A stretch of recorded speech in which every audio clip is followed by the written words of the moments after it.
ये सब चीजें देख के बहुत दिल को दुख होता है कि राजनीति का शिकार नहीं है। आपकी राजनीति आप अपनी जगह पे रखिए। हम महिलाएं जब अपना आदर रिस्पेक्ट रखकर अपने क्षेत्रों में जाके काम करती हैं और जब ऐसी महिलाओं के साथ कुछ होता है तो सबसे पहला टीका हम जैसी महिलाओं पे भी होती है कि हम पार्लियामेंट में बैठ के क्या कर रहे हैं। मैं डिमांड करूंगी, मांग करूंगी कि हमारी महिलाओं को वो दुर्व्यवहार करने वाले जितने भी लोग हैं उनको इतनी कड़ा शिक्षा देनी चाहिए कि पूरे देश में एक सेट होना चाहिए सैंपल कि भाई कोई भी ऐसा व्यवहार हमारी महिलाओं के साथ करेगा, कितनी भी कोई प्रॉब्लम्स हो, उनको इस देश में बख्शा नहीं जाएगा। हम सबको एक होना चाहिए महिलाओं की सुरक्षा के लिए, ना कि राजनीति के लिए। ये सब चीजें देख के बहुत दिल को दुख होता है। जिस देश में हम भारत माता के नाम से हर चीज शुरुआत करते हैं और उसी देश में अगर इस तरीके से दुर्व्यवहार महिलाओं के साथ होता है तो कहीं ना कहीं हमारे मन को भी वो ठेस पहुंचाने वाला है। मैं सिर्फ इतनी विनती करूंगी, जितने भी ऑपोजिशन के लोग हैं वो महिलाओं को लेकर ये अपनी राजनीति कर रहे हैं। महिलाएं आपकी राजनीति का शिकार नहीं है। आपकी राजनीति आप अपनी जगह पे रखिए।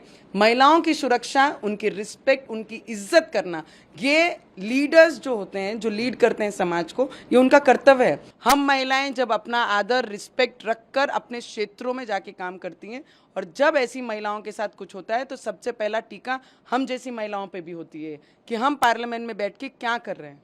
तो मैं सिर्फ इतनी विनती करूंगी, कोई भी सरकार हो, कोई भी सरकार अपने पावर में हो, पावर लोगों को सुरक्षा देने के लिए होती है। मैं डिमांड करूंगी, मांग करूंगी कि हमारी महिलाओं को वो दुर्व्यवहार करने वाले जितने भी लोग हैं उनको इतनी कड़ा शिक्षा देनी चाहिए कि पूरे देश में एक सेट होना चाहिए सैंपल कि भाई कोई भी ऐसा व्यवहार हमारी महिलाओं के साथ करेगा, कितनी भी कोई प्रॉब्लम्स हो, उनको इस देश में बख्शा नहीं जाएगा। उस तरीके की मांग हम सभी महिलाएं करेंगी। एज ए फीमेल और एज ए भारतीय नागरिक होने के नाते ये चीजें होनी बहुत जरूरी हैं। हम सबको एक होना चाहिए महिलाओं की सुरक्षा के लिए, ना कि राजनीति के लिए।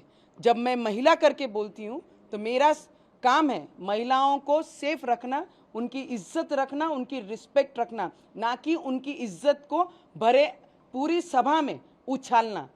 राजनीति आपके पक्ष की होगी, पर मेरे लिए मेरी महिलाओं की इज्जत, वही मेरा धर्म मुझे सिखाता है कि जब भी कोई ऐसी इंसिडेंट्स होती हैं उस पर लॉ एंड ऑर्डर का इशू आता ही है। और पिछले केंद्र और राज्य सरकार को जो ब्लेम कर रहे हैं, उनके राज्य में तो मुख्यमंत्री महाराष्ट्र में 11 बजे सो के उठते थे, तो वो तो लॉ एंड ऑर्डर हमारे महाराष्ट्र में हमने 33 महीने की गवर्नमेंट में उद्धव ठाकरे जी के सरकार में हमने देखी है। तो उन्होंने लॉ एंड ऑर्डर सिखाने की अमित शाह जी को और या उनके राज्य के मुख्यमंत्री को सिखाने की जरूरत नहीं है।